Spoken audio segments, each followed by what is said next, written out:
Yo, what it do, y'all? Y'all can see me.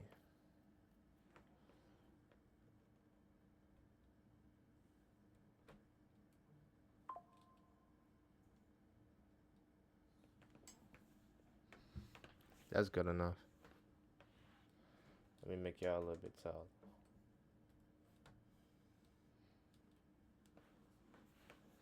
Yeah, that's cool. Hey, look though. I bet. I seen this video, right? I seen this video. Be careful with GTA 6.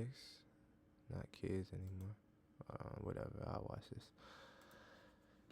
I seen this video talking about there are no nice guys in Hollywood. Now, I don't know about y'all or if y'all know, but Spider-Man was my shit growing up. And not just any Spider-Man, not that all ultimate, amazing bullshit. I'm talking about Tobey Miguare. You feel me? And y'all see who on the cover of this video. Like, stop playing with me. Stop playing with Tobey with Tobey Maguire name, cuz I don't want to see no Tobey slander in this video. You feel me? No slander on my nigga Tobey. Hold on. Let me grab my water cuz I'm Yeah. I don't want to see no slander on the nigga Tobey gang. So why he holding up cards saying bully with Spider-Man poker chips? Who fucking knows? But let's see.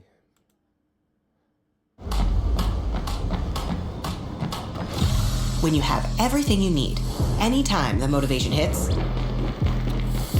Tobey Maguire convinced the world that he was the nice guy of Hollywood. He was quiet, reserved, and subtly charming. What's wrong with that? Oh shit, he be mad but everybody get mad. Damn. Bro, you do one thing wrong, they like, oh my god, he not a good person. Bro, you act like you was the nicest nigga ever in your life. You probably still a very unlikable person. Y'all niggas act like y'all so perfect just cause y'all not on the internet. And also, y'all act like there's not gonna be people that y'all don't like. You don't like people in real life, so why you don't think it ain't gonna be people you don't like on the internet?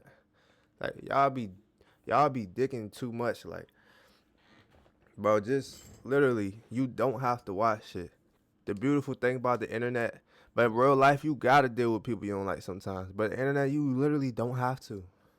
You could just move on. You don't make no content. You don't do nothing. So you could leave this shit alone, bro. Like, come on. My hell nah. I already don't like this video already. And y'all know I fuck with Patrick CC. Heavy. I'm being biased, but still though. Bro, what did this nigga do? Look at this nigga. Come on, cuz. This is Spider-Man, bro. This is literally Spider-Man himself. This nigga saved hella niggas. He got a right to be mad. Y'all ain't paid him shit. Like, Tobey Maguire convinced the world that he was the nice guy of Hollywood. He was quiet, reserved, and subtly charming. But over the years, the cracks in the facade began to form, and his once calm demeanor was now seen as a way to protect. He is a little scary when he be on that mad shit. When he turned the Black Spider-Man, his secret. It's from being revealed. Like his involvement was now seen as a way to protect his secrets from being revealed. Like his involvement with some Hollywood bad boys who were up to no good, a film he made that led to a very serious lawsuit, vicious fights with paparazzi, which all built up to him allegedly running an illegal poker game where he hustled other celebrities and Wall Street executives out of tens of millions of dollars. Fucking go! Hustler, nigga. Hustler. So what? Them niggas mad they lost. He was whooping their ass in poker, shooting dice, whooping their ass in dice. Who you know doing that?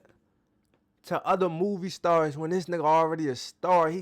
He's stacking up second income. The fuck y'all hating? And when Get you your consider money up. that Tobey pretty much disappeared from Hollywood around the exact same time all of his secrets were coming to light, it became harder and harder for fans to see him as just a humble, hardworking actor. This is the double life of Tobey Maguire, known to the world as the greatest Spider-Man ever, but he may have just been a psychopath with a master plan to get filthy rich. Starting with how he... Either way you say it, nigga, the greatest Spider-Man ever. I don't give a fuck what y'all say about Tobey Maguire. Oh, he be snapping on niggas. He be gambling. He hustled nigga out they millions. Bro, y'all gotta notice. Y'all gotta realize something. In order for him to hustle niggas out of their money playing poker and shooting dice, somebody else had to been trying to hustle him from playing poker and shooting dice. Why we not talking about them other niggas? Obviously, he was winning. Why we talking about the winner? Fuck. Don't hate the player, hate the game. Why we ain't talking about the game in general? Why we talking about this nigga in particular if everybody was doing it? Y'all racist. A psychopath with a master plan to get filthy rich, starting with how he claims to be a childhood prodigy destined for greatness, even though it was technically his friendship with Leo that made him a household name. In the 1980s, Tobey Maguire's mom, that's Wendy... Leonardo DiCaprio. I didn't know who the fuck that was. Y'all don't bash me for not knowing who that was, but I'm literally young as shit, bro. I'm 22. I don't know nothing about these movie star niggas. I know about him because that was the nigga I fucked with when I was a kid. I don't fuck with these niggas, bro. I don't know no Leonardo DiCaprio. Only Leonardo I know is fucking Ralph and Donnie and them. All I know is Leonardo is the leader in blue. Motherfucker with the two swords. That's the only Leonardo I know. Offered him $100 to study acting instead of becoming a chef. Within a year, Maguire loved it so much that he actually dropped out of high school to pursue a career in Hollywood. However, what might be seen as a mom wanting the best for her son turned out to be an act of desperation. His home life was unstable, and Tobey found himself moving around constantly while finding commercials to help Wendy pay the bills. I think initially, because I moved around to so many different schools, socially it became really difficult for me to this nigga was to integrate into the school and the social thing with the kids, and I became really well in sixth grade. I remember I went to school in Palm Springs and I got like morning sickness for the first month. Every day I would get nauseous, and I realized later it's because I was so nervous about meeting new kids, and then I left there abruptly. Looking at bro, like this nigga is intimidating. Who the fuck is this old white dude? The fuck is this? The chief of police? Is this an interrogation? Why he look so demeaning? He got his arm crossed. Yeah, okay, I don't believe shit you saying. He look like he don't believe shit a nigga saying. And moved to a couple different schools the following school year. And I think I just wanted to give up on forming new relationships. Performing became Tobey's entire life. He knew this was his destiny. He said, "I'm self-aware enough to understand that it's statistically very hard to achieve the position I'm in, but I also think I have a lot of ingredients that are right for the path that I've chosen. I find the way, like water. I like to be productive. I'm constantly reflecting on personal progress, and since I was around 15, I knew I'd be successful." Bro, dang, every time this nigga spit, it's like this nigga, every time this nigga talk, it's like this nigga spitting. Like, come on now. Who really talking like articulating themselves this well at around 15, 17? Since I was 17 or 18, I always knew I wanted to live a great version of my life. And so I got those ideas, and they have been North Stars to me. Tobey seems to approach his Hollywood career like a corporate CEO executing a plan. No matter what, he finds a way, which is probably why he wouldn't want to admit this, but Tobey's key to success in Hollywood was becoming friends with Leonardo DiCaprio. Leo described how they first met in the 80s. "I literally jumped out of the car. I was like, Tobey, hey. And he was like, oh yeah, I know you. You're that guy. But I just made him my pal. When I want someone to be my friend, I just make them my friend. And that won't even him talking. That was the other nigga talking. Like, but y'all don't say nothing to him. He talking about when I wanted somebody my friend, I just made them my friend. Bro, you could literally take anything and look at it through any lens, and it will be what you trying to see it as. Nigga, if you was trying to paint Leonardo as a manipulator, that phrase right there alone would completely convince you. That would prove your point exactly, cause that's what you looking for. But come on, gang, show some real evidence, bro. Tobey didn't realize it at the time, but he just became friends with a future Hollywood legend. But in the beginning, Tobey and Leo were always auditioning for the same role, and with a competitor like DiCaprio, Miguare. This nigga like 12. You think he had a strategic plan? Like, bro, I don't even. Bro, sometimes people just do what they do, and they just keep going with what they do, and at a certain point they just end up at the right place in the right time, and it should just work out. Like, everything is not a fucking master plan all the time. Like, nigga, you just keep going in the direction you want to go, and then when shit line up, it line up. Like, the fuck. Miguare lost almost every time, but since Leo was a good friend, he'd do his best to get Tobey a supporting role or a guest spot in whatever he was hired for. The two earliest examples were the TV series Parenthood and 1993's This Boy's Life, where Leo got the main role but managed to get Tobey a tertiary role. But even in their personal friend group, Leo outshined Tobey with his natural charisma, while Tobey was the introvert keeping to himself. Congratulations on your movie. Thank you. Thank you. How y'all know the inner workings of this? Okay, and hold on. Okay. Can we get a token black guy in here or something?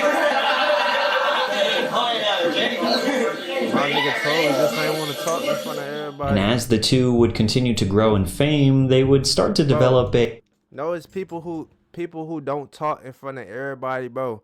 Y'all niggas got that one friend that they talk like a bit when it's just y'all two. But if you invite a third friend to the group, to the room, or to the conversation, they ain't even talking no more. They quiet. You feel me? They turn into a whole different person. They mute now. Now they shy. This nigga was never shy when it was just y'all two. But now this nigga shy. He don't even want to have conversations about certain shit. That's because everybody don't deserve your time, bro. Everybody don't deserve your presence, your energy.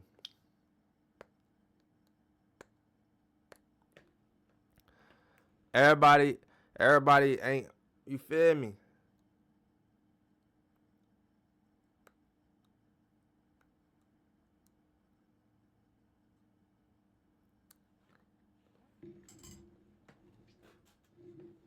But this should be bothering me when my nail don't come off when I wanted to. But you feel what I'm saying? Everybody ain't like just want to talk to everybody. Some niggas just only want to talk to the people they like. And that's valid. A bad boy reputation behind the scenes. Leo and Tobey formed an entourage notorious for chasing women and allegedly assaulting innocent people. It became so controversial that they would try to remove any evidence that this ever existed, because if anyone was able to validate these stories, it had the potential to destroy their careers. By 1993, Tobey Maguire got a taste of fame before he even got his first big break, all because his best friend had just starred in What's Eating Gilbert Grape alongside Johnny Depp. While it didn't make much at the box office, the biggest names in Hollywood were now familiar with DiCaprio. Suddenly, Tobey found himself doing ride-alongs with Leo where they would go clubbing, hit exclusive restaurants, and experience what it is like to be members of the industry's upper class. The inner circle consisted of Tobey, Leo, Lucas Haas, and Kevin Connolly, but it also included aspiring or soon-to-be megastars like David Blaine, Jay Ferguson, Josh Miller, Ethan Suplee, and David Blaine. That is a weird friend group. That's a weird what's they call it? That's the weird. I forgot what they call it. Scott Bloom, as DiCaprio continued to get more and more That's the famous crazy through blunt movies like The rotation. Basketball Diaries, The Quick and the Dead, and Romeo and Juliet. All of the young guys around him elevated in fame just for being his friend. The only person who claimed to hold on to his own identity was Tobey. He refused to talk too much about his relationships and made serious efforts to look as polite as he possibly could on camera. Now, how do you get involved with those creeps? Bunch of punks. Are you really good friends with Leonardo DiCaprio? I've been friends with him for years, like 11, 12 years. Yeah, you're on his level. But I have even talked to David Blaine about this. He said, hanging out with Leonardo DiCaprio, my whole identity got lost. I became Leonardo DiCaprio's friend and part of his posse, and it was very upsetting. Screw that. That didn't bother you. You don't find that bothersome? I've always been the like independent, quiet one, and I keep myself separate in terms of like press and all that, and you know, otherwise I'm just his friend, and I understand. AKA a real nigga. Stop playing. What are we talking about? What is we even talking about right now? 38 minutes, Patrick. Come on, gang. I love you, but what the fuck did this nigga do? I can't see it, bro.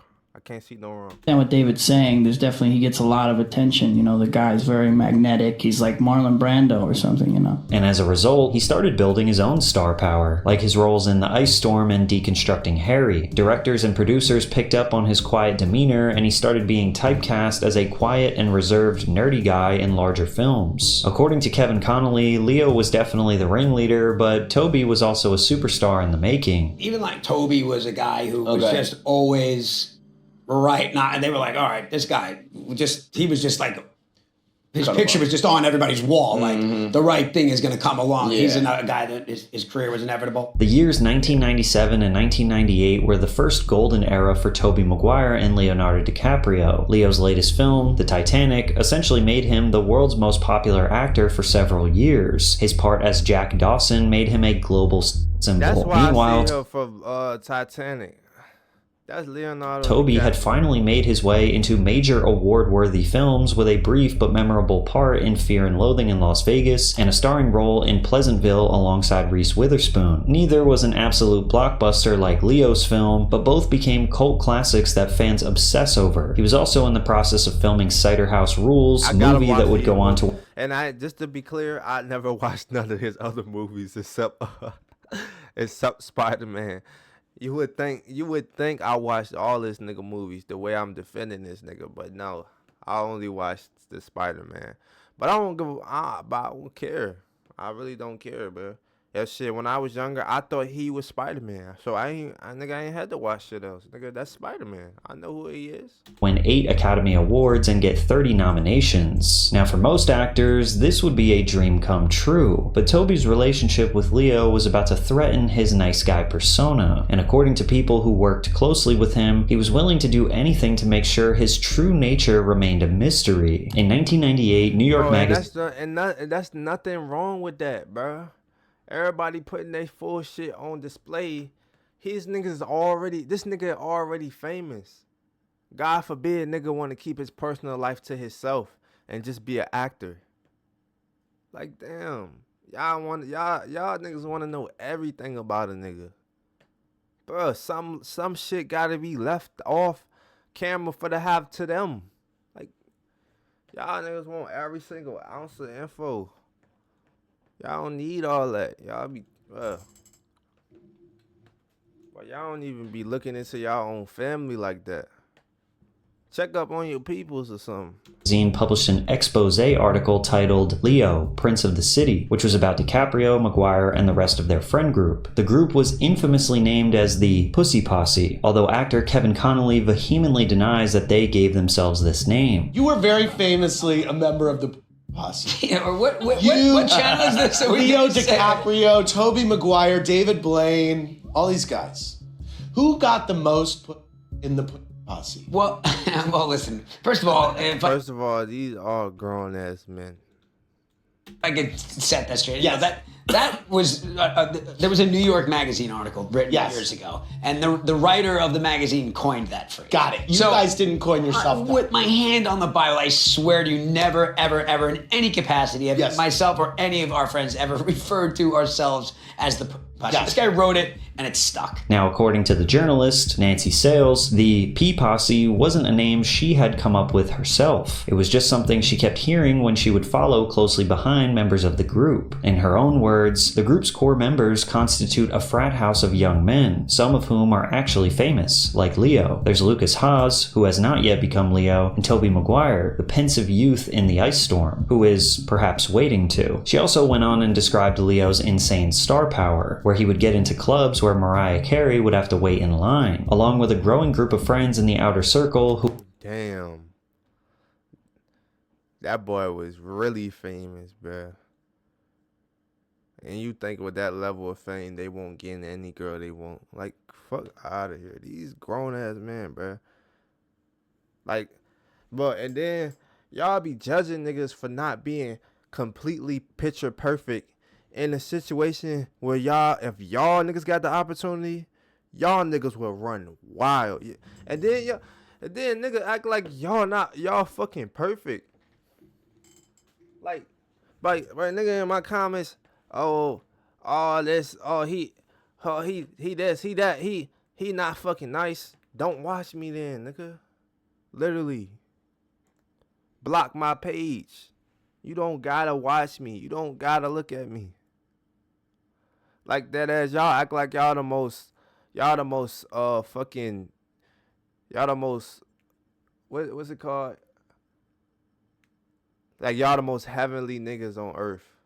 Like y'all could never do no wrong. But if all y'all shit was displayed online,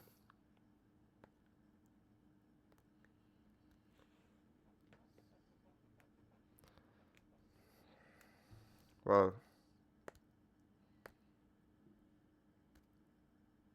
There go this fucking nail shit. Alright. Who would buy him drinks as soon as he asked for them. Without being able to reach Leo directly, Nancy would have to rely on information from bartenders and waitresses. One of them stated, he does not tip. He gets his friends to go to the bar for his drinks. He was in here with Julie Delpy. I could not understand it. She's a very nice girl. French. He is cheap. In return for their loyalty, Leo would pay his friends back using his fame to improve their careers. Like how he appeared on TLC with David Blaine to help him promote his very first TV special. When you did Magic to me, at that party, it was right in front of my face. It was, one-on-one. I couldn't help but be interested again. So why are you now doing a TV special? I mean, I'm curious. How do you think your stuff is going to translate? It's so different than what's been done before. I don't work with fancy props. There's no beautiful showgirls. There's no elaborate sets. I work with people. Mind you, David Blaine is a real nigga, by the way. Leonardo DiCaprio tend to keep real niggas in his circle. Just saying. It makes the magic spontaneous. And I don't even know that nigga. I just know this nigga in the circle. They say you are the company you keep. It's like everybody's trying to do the next biggest special effect. I mean, it gets bigger and bigger. However, rumors circulated that the P Posse members were prone to spiraling out of control. One allegation was that Leo would pelt people with grapes and trash before getting his chauffeur to help him escape. Tobey and the other guys allegedly set off stink bombs in exclusive bars and clubs and would start fistfights with paparazzi. Now, if this were the actions of 14 and 15-year-old suburban boys, it would probably seem normal. But these guys were famous and approaching their mid-20s, which makes the behavior less excusable. But of course, what gave the P Posse their name was how they allegedly interacted with women and tried to get them into bed by any means necessary. In one instance, they reportedly tried to get DiCaprio with the actress Elizabeth Berkley. A publicist named Karen Tenzer apparently told Berkley at a party, Jay Ferguson and Leo are going crazy for you, and they want you to come to Elaine's after this, without Roger Wilson, her boyfriend at the time. But when Elizabeth refused, the group allegedly started calling her house. The next morning on my voicemail, says Berkley, there was a message. Yeah, but these niggas with money and fame, you gotta remember, every girl is basically throwing themselves at these niggas. And then on top of that, if they was to approach anybody, it's an automatic. Nigga, they used to automatic. They not used to having to fight or put in work. So, you feel me? These niggas be fucking, first of all, they be terrible talking to girls. And then they don't know how to take rejection. it's just like these niggas been famous since they was young, bro. So this is believable. I can't lie. From Jay saying, "Hey baby, Karen gave me your number. We're going out to dinner later. We want you to come." Berkeley didn't know that the publicist was basically just a plant trying to coerce her into hanging out with the P Posse. And according to Berkeley, the publicist left her 7 different voicemails. She stated that Karen said, "Why didn't you call Jay back? Your presence is requested here." Her tone was very impatient, and I said, "What? Are you trying to deliver me to these guys, Karen?" And she said, "Well, you know." At this point, Berkeley was obviously scared and decided to involve her then boyfriend, Roger Wilson. Wilson told New York Magazine that he tried to set them straight without— Oh, she a black girl. Is this bitch black? Let me see her hair. She ain't completely Caucasian. She got some nigga. without escalating the situation. I know he is definitely Caucasian, 100%.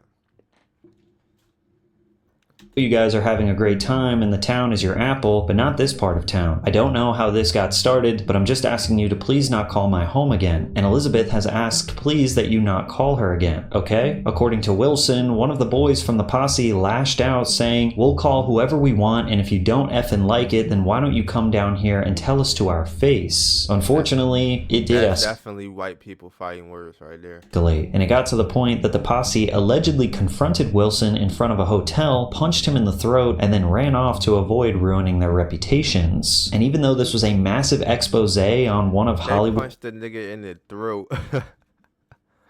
They was not fucking around. Hey, bro, he stood on business though. Hey, bro, if that would have happened to some 2 niggas in the hood, bro, they would have been like, "Oh yeah, he stood on business."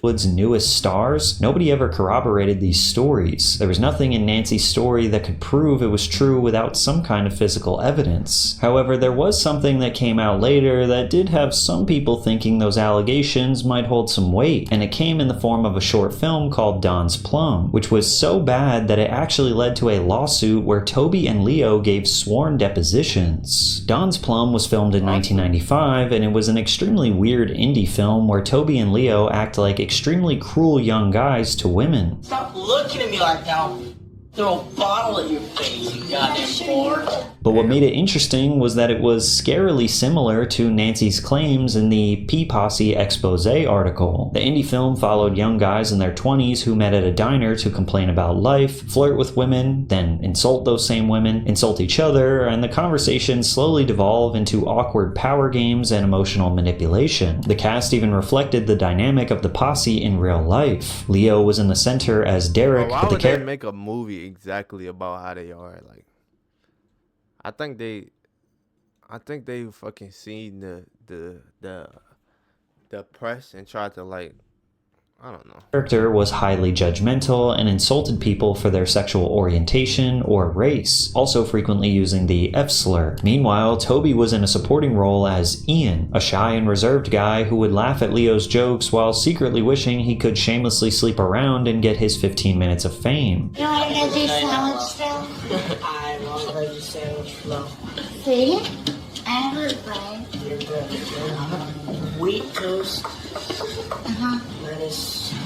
Shredded up. You know, the usual. And you want very well done chicken. Right, not too well done, okay, sweetie?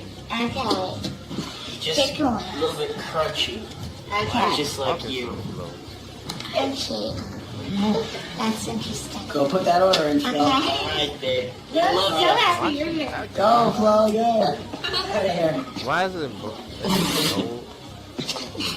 Bro? Send her back to sea, bro. That chicken's fat. By the end of the night, nothing is resolved. The characters are just left sitting in their own ugliness, stripped of the cool, mysterious image that they think they are projecting. Now, of course, Don's Plum was technically a work of fiction. It was allegedly just an improvising acting exercise, with Leo and Tobey never thinking it would ever be released. According to the producer and director, Dale Wheatley, as well as his co-producers, the possible release of Don's Plum made Tobey lose his mind. After hearing about the first version of the film that was intended for release, Tobey allegedly got his manager involved to try and remove any of the improvised lines that would hurt his image as an up-and-coming actor. I believe Tobey and his manager wanted to view Wouldn't everybody do that? Literally everybody would do that.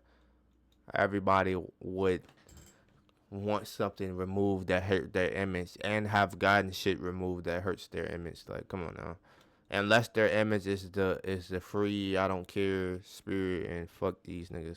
Like, movie to make sure that Tobey's performance was up to par, that it supported that he's a really good actor. I think they had maybe some concerns that he came across a little bit weak on film. And there must be some truth to this allegation because Tobey would end up shooting additional scenes after that dinner table scene to make him look even better. But after the first screening, Miguare did everything he could to shut it down before it went global. He started suggesting that there was shady business about Don's Plum and that he had a problem with that, and he felt like we were withholding from him and from the others information that they should know about, and that we haven't been on the up and up from the beginning. And Artie was kind of having none of it, and Artie was like, what do you really want? Tobey, why are you here? Why are you really here? And the thing started boiling up, probably as the macaroni was boiling up. And finally, Tobey loses it. He comes completely undone and he starts screaming, I want Don's Plum to burn! And he's screaming and his veins are coming out on his neck. And it was just rage, pure unadulterated rage. Leo seemingly felt the same way, and he allegedly made the posse turn on the director. Mind you, everybody get mad. Everybody has an ugly side. Everybody literally sins. Like, come on now. Bro, if you doing something for years, if you in a business that's open to the public, but when you go interview people, but somebody gonna have something bad to say. Bro, everybody not gonna have everything to say good about you unless you paying them niggas. That's facts. Director in a private meeting. In a way, life was starting to imitate art. Leo was becoming more and more like Derek. The way he acted, the things that he said. He knew that we had been already invited to Sundance. He goes, this movie isn't going to be in Sundance. My agents run this town and they run Sundance, and believe me, that movie's not going to be in Sundance. Your movie's not going to be anywhere. My agents run this town. In response, Dale Wheatley's legal team eventually had to get involved to save the film. What followed was a countersuit from Tobey and Leo, claiming that Don's Plum was supposed to be a short film and they had been lied to from the very beginning. But when Tobey finally got the chance to speak up and give his deposition, he didn't say much, and he always looked as if he was hiding something. Did you voice any type of objection to Don's Plum being anything more than a short? I don't recall. Did you hear anybody else object to that? I don't recall. On the other hand, Leo was much more straightforward that this was nothing more than improvising, not a real film. I never had any intention of doing a feature film. The agreement had always been that this was a short film. I would never go in for one night and improvise with my friends and make a feature film. There's no way I would ever do that. Regardless of which details of this story you believe, it's pretty clear that the reason they did not want this film to be released was because it made them both look like disgusting pigs at a time when their careers were about to explode. Director Dale Wheatley lost his lawsuit and had been essentially blacklisted ever since. When it came to the movie itself, Don's Plum was officially released in 2001, but eventually banned from being distributed in the US and Canada, which is why very few people even know it exists. It got banned in 2022. That's a year fucking later. What? Nigga, that's almost 20 years later. Successfully dodged a major bullet, and as a result, Tobey continued to ascend and become a major Hollywood star. His efforts to be portrayed as a nice guy were paying off, and he was about to become a billion-dollar asset that would kick off Marvel Entertainment's absolute dominance in Hollywood. In 2001, Sam Raimi was tasked with making a live-action adaptation of the comic book Spider-Man, a classic superhero story about a young, socially awkward guy named Peter Parker who gets special powers after being bitten by a spider during a field trip. Raimi's mission was to depict the most relatable and believable superhero of all time. Well, I try to always be true to the character of Peter Parker. My favorite movie and of all time. Deal with him honestly, like in any dramatic motion picture. Sometimes in the comic book movies, they take a step back from reality, even when dealing with the characters. But I decided to take a different approach and make it as real as possible so that the audience believed that they could believe in this hero, in this man. And that was really my guide all the way through the performance pieces. Some actors considered for the role included DiCaprio, Freddie Prinze Jr., Jude Law, James Franco, Jason Schwartzman, Jake Gyllenhaal, and Heath Ledger. James Franco ended up being the son, yes sir. However, Raimi felt the only logical choice had to be Tobey Maguire. In Sam's mind, I think the son of Green Goblin. Y'all know what the fuck I'm talking about. Stop acting dumb. I was the guy, but the studio wasn't sold on me immediately. And when they weren't sold on you, isn't it true he went and shot some film with you to prove to them that you'd be a good Spider-Man? It was a bit of a process, but first we did like an audition on videotape in a little room, and they got it. Took them a couple weeks to see it. Were you insulted? My ego was rubbed a little bit, you know. And once Tobey got the part, it was clear this was the role he was born to play. He captured the spirit of the everyday kid and was able to share a kind of vulnerability on screen that made guys in high school empathize with his character. A lot of young guys can relate to the loss of a father figure and struggling with adolescence. He's a superhero, but as you said, he's a normal, kind of ordinary kid who's an underdog. I love underdogs, you know. He gets picked on by the bully. He doesn't know how to share himself with the girl that he has great affection for. It's difficult for him. On the other hand, the movie was able to share action sequences that were fun and didn't take themselves too seriously until it was necessary. As much as Tobey Maguire was perfect for Spider-Man, a lot of the credit goes to Sam Raimi for understanding that Tobey had a true talent for looking innocent and shy. Spider-Man was a coming-of-age film just as much as it was a superhero movie. And even with a massive budget of about $139 million, it managed to rake in over $800 million at the worldwide box office. Tobey is just a childhood hero of mine. No matter how great Tom acts, Tobey's just the greatest in my heart. With massive critical and box office success, the second Spider-Man movie went into production almost immediately. It followed a similar formula to the last movie, where Peter Parker had to face off against a villain named Otto Octavius, or Doc Ock, after he lost his mind trying to play God. Even with all the success of the first film, Tobey was a little hesitant to get deeper into the role. He had just starred in the Oscar-nominated movie Seabiscuit and always saw himself as a more serious actor. Tobey really seemed to worry about getting attached to a franchise that could prevent him from accepting more challenging roles. What I liked about it was Sam's approach to the whole movie. You know, when I first heard about it, I was a little reluctant about the idea, but I went and talked to Sam, and he just talked about it from the standpoint of character. He really wanted this to come from character, you know, these real kind of people, and a coming-of-age story about this kind of ordinary kid who becomes a superhero and who's struggling with the big questions in life, along with like the regular personal stuff and desires. And I really liked that approach, and I thought it would be interesting to bring, you know, my sensibility together with Sam's for this kind of movie. And once again, this proved to be the best decision for Tobey's career. The amount of money that Spider-Man 2 made at the box office was almost identical to the last. Not only that, but it's widely considered to be the best Spider-Man movie of the entire franchise. I personally like the first one more though. Tobey's salary was to the tune of $17 million, officially making him a member of the Hollywood elite. I know people don't like the third one because people always hate the last one in the franchise. But, man, bro, I feel like all three of them movies was fucking perfect. Fuck what anybody say. That shit was perfect for me, gang. I wouldn't want to make it any other way. Nigga, I was crying that they wouldn't make a Spider-Man 4. I'm like, when they gonna make it? When they gonna make it? When that other Spider-Man came out, I forgot what it's called, Ultimate or Amazing Spider-Man, with that Tom nigga. I said, who the fuck is this? Who the fuck is these people? This is not Spider-Man. But for all I knew, Tobey Maguire was Spider-Man. Nigga, when I seen Peter Parker, I'm like, oh, this not Peter Parker? This another nigga? Like, who the fuck is this? Miles? Like, the fuck?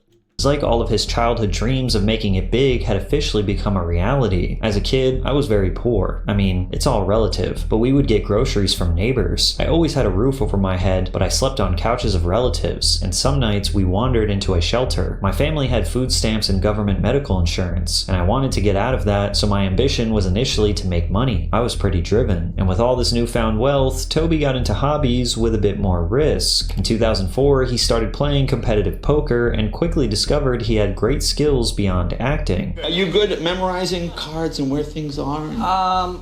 Well, yeah, I'm okay. I'm pretty good at that. Like, what's your biggest win sitting down and playing poker? If you don't mind, I'm just curious. I played in this. You know a nigga wins some when as soon as you ask that, he starts smiling, look away, like, I'm finna lie. You know a nigga finna lie.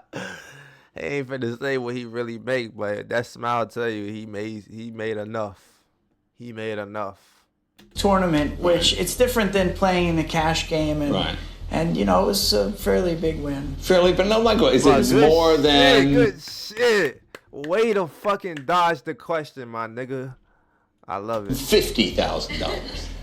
It was more than 50,000. Yeah, a little bit more. A little bit, yeah. So it was a big win. It was way more than 50. You gotta know, nigga, like, but this is a real nigga, bro. I don't give a fuck what nobody say, bro.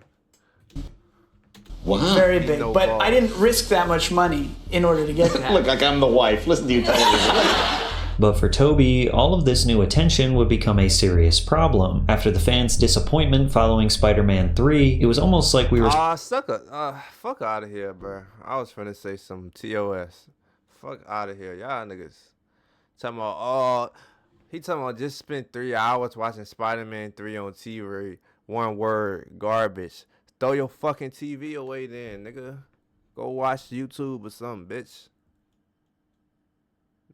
Nigga, this is a real movie you gotta sit down and watch. It's not that shit that's gonna get you all that's gonna get you all fucking all the man, but y'all know what I'm trying to say. It's not that fast food shit that y'all niggas used to now. Movies that you can get it in 10 minutes. No, but you gotta watch it. You might gotta watch it again. Bitch, put it on repeat and watch the shit again. Try to figure it out. Dickhead, that's what we did back then. Y'all niggas, y'all used to this fast food ass shit, man. Piss me off. Starting to see Miguare's mask start to... Go read a book or something. Go read a book or something. Learn about real literature.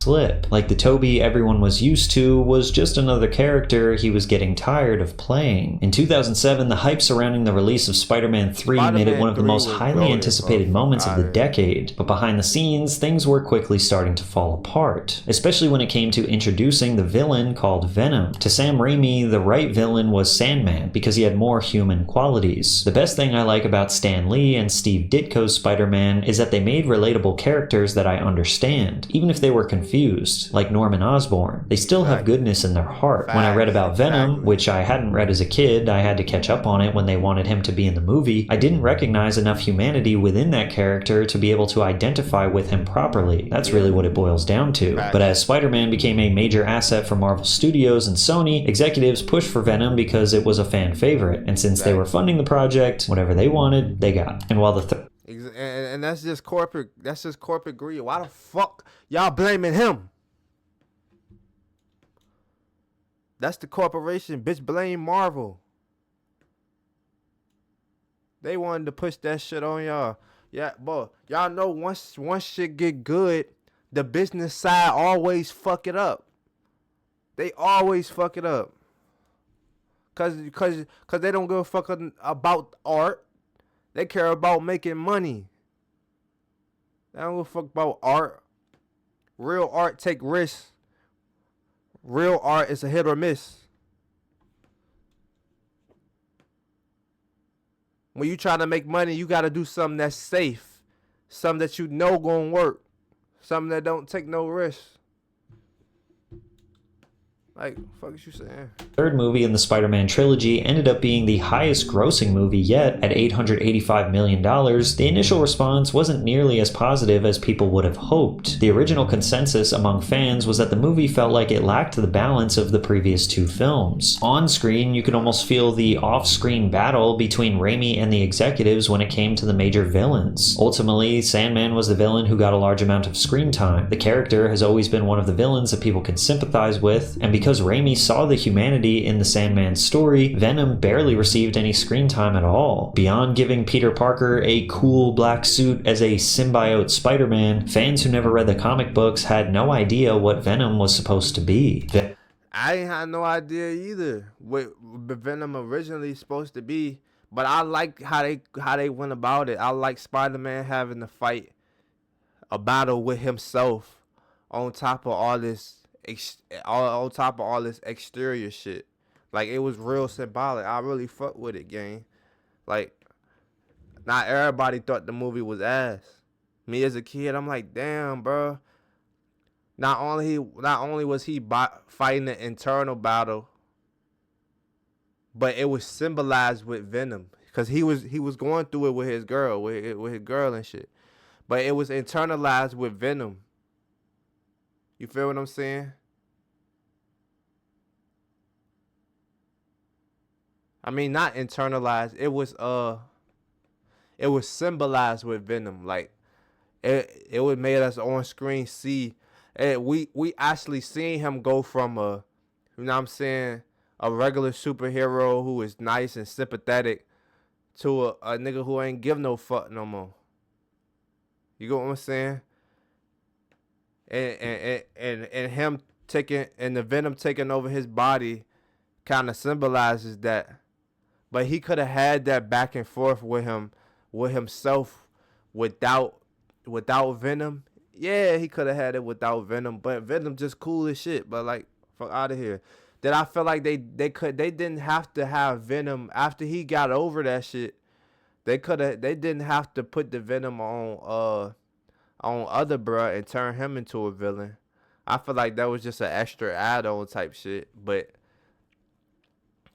I mean, he had to really fight that shit, and it was like something he was addicted to it. But it's so many symbolisms with that shit, with fighting addictions and all that shit, bro. Right? But y'all talking about, bro, y'all can miss me with that. I don't give a fuck. Venom never spoke and looked like some kind of screeching alien without any complex thought or motive. Not to mention that the rivalry between Peter Parker and Harry Osborn wasn't even completed yet. There was just too much to unpack in one film. However, there were some highlights. Possibly the most memorable part of the movie was Tobey Maguire's elite dance moves and him dressing up like a misunderstood emo teen. He was very unconvincing whenever he got mad or tried to be intimidating, which honestly made it funny. Give me rent. You'll get your rent when you fix this damn door! Ultimately, fans felt like this was just way too much to pack into a single movie. Too many villains and not enough of an actual story. Also, Tobey Maguire just didn't seem to be as into the role of Spider-Man as he once was. Fans started to wonder if he actually cared about this role or if he was just getting a paycheck. Plus, his body just wasn't built for stunts like other actors, and his pain from his early roles almost got him cut from the final film. Well, I had some back pain during Spider-Man 1 and through Seabiscuit, and it got kind of bad at the end of Seabiscuit. And so what I had to do is just change some things with my workouts and stretching routine. However, the fame and paparazzi that came along with being the star of a massive trilogy started pushing Tobey over the edge. Which it would do with anybody. We've seen plenty of people let fame push them over the edge. And y'all gotta realize that shit is fucking stressful. Y'all don't know because y'all not in it. Well, y'all see a nigga act or react, or Kanye say fuck this nigga. But they literally was at his house. That nigga come out of the garage, they talking about good morning, Kanye. Like, how would y'all niggas react? That's a random ass nigga. But y'all gotta realize these people are randoms. No matter how much they love your work, it's a boundary. It's a boundary. And y'all niggas don't see them boundaries. Y'all cross that shit every time. Y'all weird. Go! Hey, come here, David. Stop the car. Okay, back up, guys. You can't see the car. Hey, out of the way. I can't see. There are cars there, Like y'all sitting right here blinding this nigga, bro. And then this nigga he trying to be cool, but y'all really blowing his shit up. Like, damn. He trying to tell y'all to stop. Hey, out of the way. I can't see. There are cars there, Get out of the way! Y'all about to blind me. We're blocking cars from Thank you for that. And while almost every star has gotten upset with a camera in their face, Tobey was constantly going viral for how he seemed to hate it more than anyone else. Like when he got physical with a man who was filming him walking on the street. Now, paparazzi are definitely known for pushing celebrities to their limits and robbing them because y'all don't know boundaries. Y'all don't give niggas no privacy. When y'all having a bad day and y'all ready to go the fuck off after you just got off work, it's nobody coming around bothering you. You get to go home peacefully and be a bitch to yourself. These people, they have to be a bitch in front of the cameras. Everybody not always in the best mood. Everybody not always how you want to see them. That's why niggas don't want to be on camera all the time. Nigga probably was already in a bad mood. Do you get on camera when you in a bad mood and record yourself? Fuck no. And post it? Fuck no. These are regular people. You think that shit not annoying? Oh, he just supposed to manage it. Oh, don't choose to be famous if you didn't want to. Bro, shut the fuck up, nigga. Don't choose to interact with me if you don't want me to act like a regular human. Go interact with somebody who ain't human. Bitch, go talk to a mannequin. Fuck wrong with you? Their sanity. But after Spider-Man 3, Tobey Maguire just seemed like a different person. It felt like he almost completely disappeared from the spotlight after reaching insane levels of fame. That shit changed you. Maybe it changed his mindset. Maybe he realized he didn't like this shit no more. People grow and evolve. God forbid from 20 to 30, you a whole different person after 10 years. God forbid you change something in your fucking life.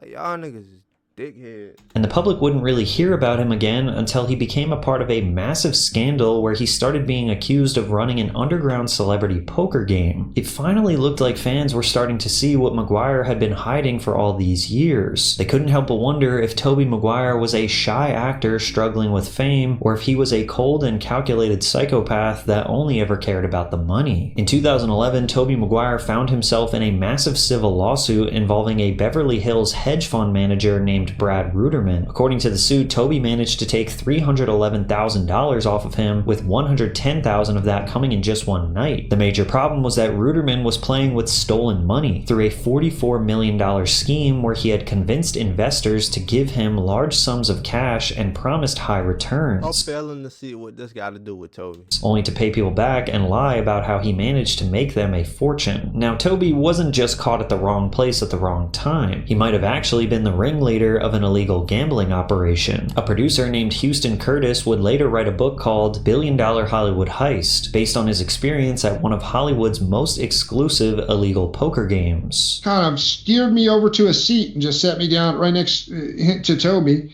And yeah, we played all night, and we knew a lot of the same people.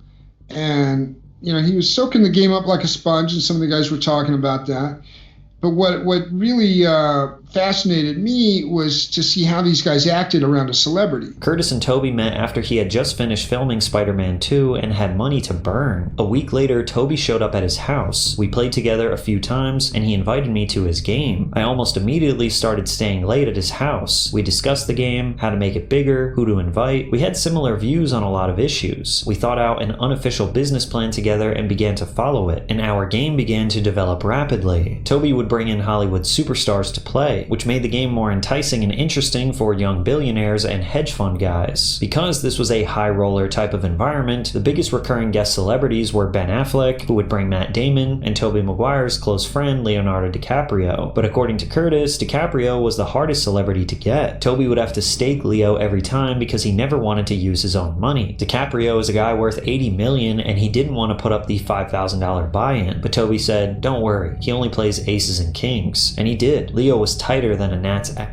As the game started growing, Tobey and Curtis reached out to Darren Feinstein, the new owner of the infamous Viper Club, and this is where they met Molly Bloom. They had a bunch of holdings. They had some real estate. They had some restaurants. Right. They had a fund. All them niggas with that Steen shit at the end of their name be on some other shit. You became his EA, his PA. Yeah. And this led you to poker. Yes. He came in the office one day and he said, and they're always zany things to sort of like thrown at me.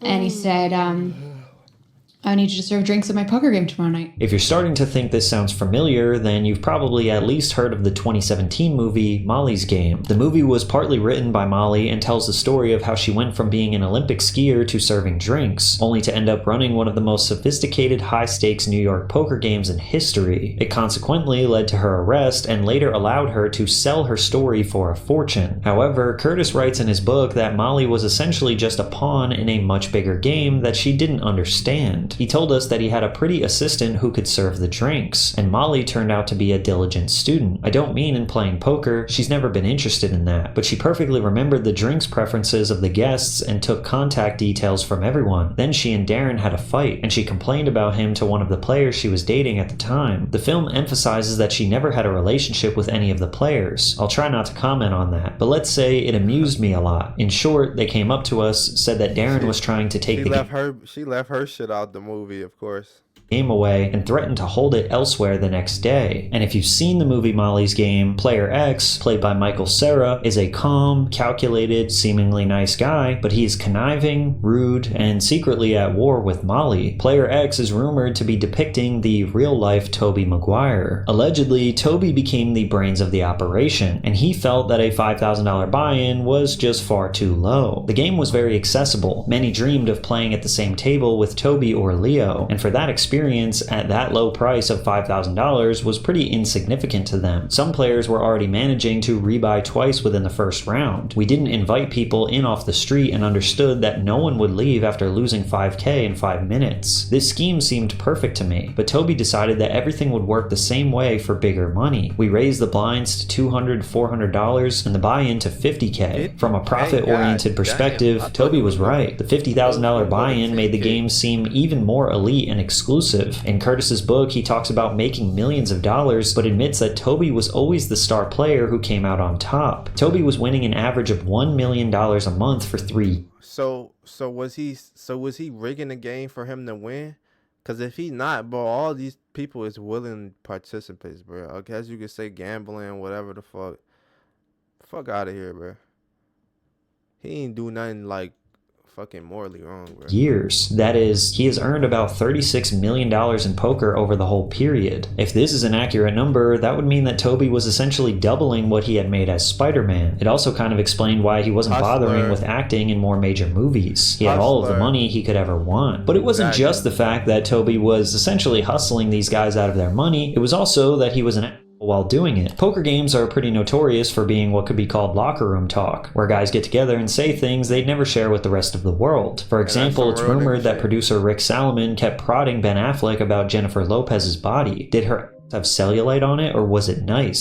Salomon asked. The table was stunned into silence before Affleck replied, "It was nice." But that's pretty mild compared to how Tobey Maguire apparently handled anyone who stood between him and his money. While Molly Bloom claims that she was the one running the games in LA, Curtis said that Tobey saw her as more of a low-class leech. She was reportedly taking home over $30,000 in tips alone every night. According to Curtis, Tobey would go into fits of rage thinking about Molly and how she didn't deserve to be there. At one point, he apparently tried making her bark like a seal for a $1,000 chip. She wouldn't do it, but he still gave her $1,000 that night. $1,000 was his insult tip, but Molly wasn't What?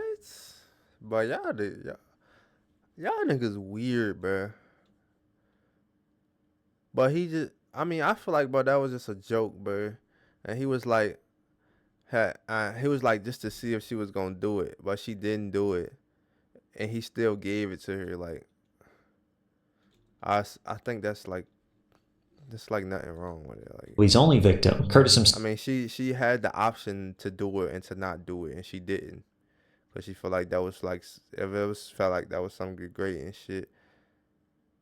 He ain't tell her to do nothing crazy, like no sexual acts.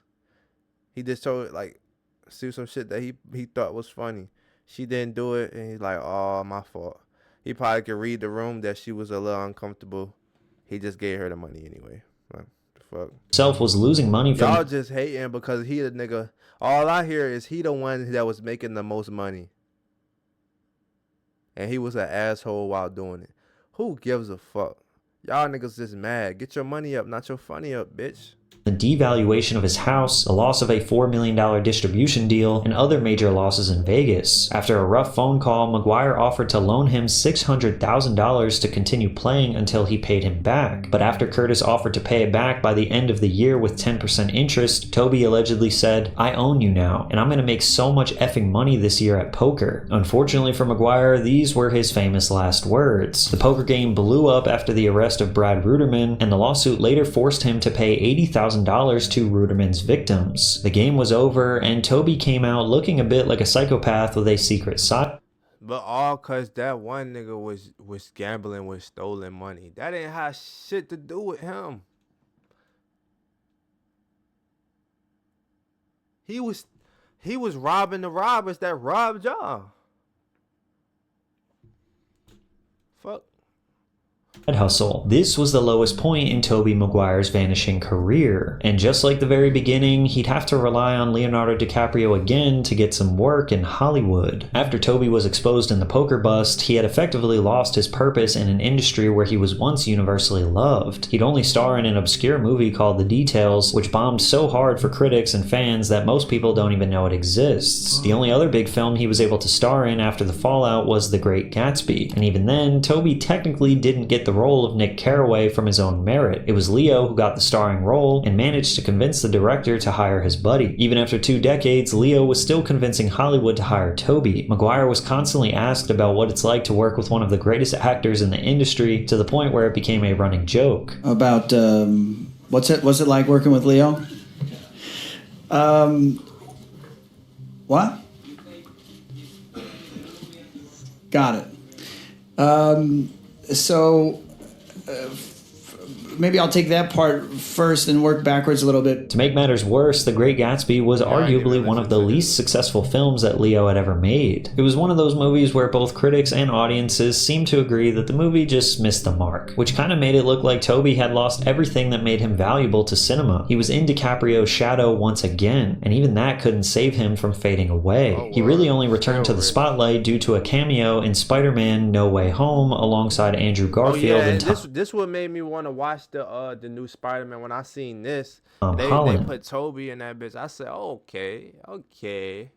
But luckily for Tobey, his appearance reminded older fans about the impact that he had in the early 2000s. Reviews were so positive for the 2021 Spider-Man that it actually made fans revisit the old trilogy and appreciate the third movie for what it was. People started to laugh at Tobey's insane behavior in the third film, and a viral meme trend emerged called Bully Miguare, where fans would make compilations of their favorite clips of Tobey remixed into new scenarios to make it seem like Miguire is bullying other characters. I don't want to see you anymore. I'm gonna put some dirt in your eye. Stings, doesn't it? Be a chump. The swagger and confidence of Bully Miguire is top-notch. But Spider-Man No Way Home didn't mean Tobey was back. He is still a rare sight on the big screen. He's only acted in 6 films in the past 15 years, and while he hasn't been in many starring roles, he still produces films on the side. Because Tobey has remained quiet and somber his entire career, we constantly have to fill in the gaps to figure out who this guy truly is. Exactly, and that's exactly how niggas should keep it. That's exactly how a nigga should keep it. Y'all gotta fill in the gaps to know who he really is. And it's better to keep it like that. Nigga, you don't gotta say too much. Let y'all figure that shit out and fight over what y'all think. Because at the end of the day, it don't even fucking matter. It don't matter. Whether Tobey was a shy actor crushed by fame or a calculated player who beat Hollywood at its own game depends on how you interpret his silence. Because Tobey didn't necessarily have this massive public downward spiral, nor did he beg for redemption. He just kind of disappeared and only comes back when it's convenient for him. Maybe that's what makes Tobey such a great poker player, because he knows when to fold. Hollywood and poker are very similar. The people who bow out early aren't necessarily losers, but just those who figured out it's only going to get worse if you keep going. It's kind of crazy that Spider-Man's best friend, Harry Osborn, was played by James Franco, considering his real-life Hollywood downfall ended up being way messier than any villain arc. But if you want that full story, check out Did I watch this before? The friendship between James Franco and Seth Rogen made them... That's why he's going in to watch later.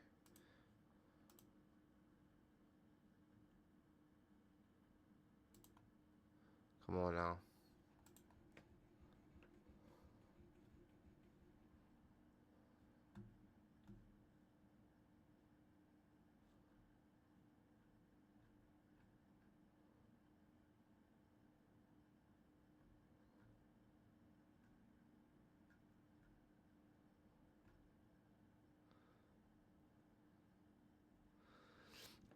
We gonna watch this Deep Wood shit. That been 40 minutes. We gonna watch this bitch in a minute, though. I'm finna get off right quick. I'm hungry as shit. Hold on, y'all.